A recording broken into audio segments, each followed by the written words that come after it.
Hello, and welcome to tonight's segment. A horrific virus seems to have wiped out the entire population, leaving only us, Kettle Moraine High School. With us tonight, we have some survivors to talk to us a little bit on how this new body should be governed. I'll hand the mic over to David and Noah, two students of Kettle Moraine High School. Thanks, Emma. We seem to be left with mass chaos over at Kettle Moraine High School. We implemented a new system of government called the direct democracy because the last system failed. I agree, David. Our last system of government was a constitutional monarchy.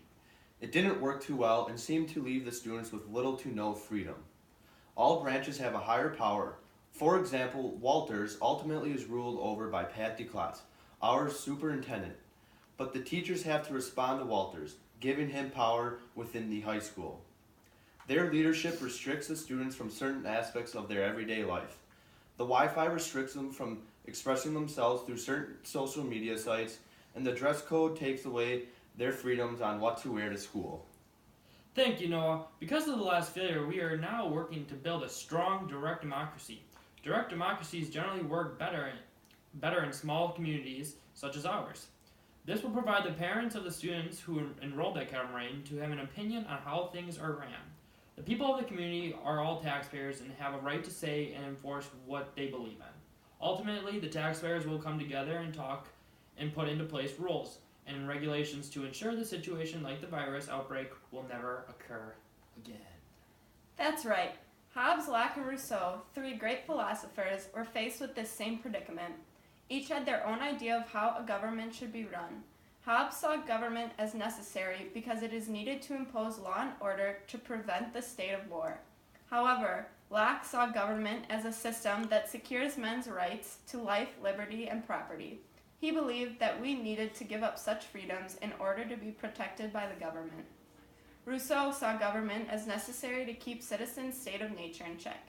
Do you believe any of these qualities should be imposed in this new direct democracy?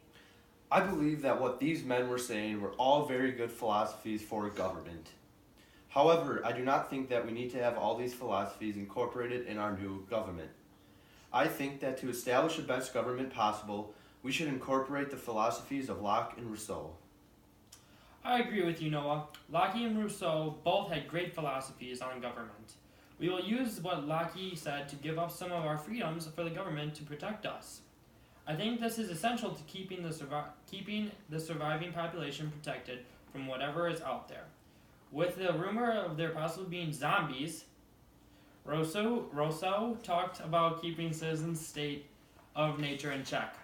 He meant that the people need a government that will keep them from doing evil and causing conflict, thus monitoring the state of nature by installing laws and rules.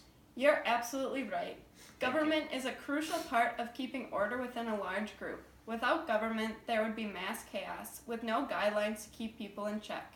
With government, important decisions can be made efficiently and put into place effectively for the benefit of the nation and its citizens.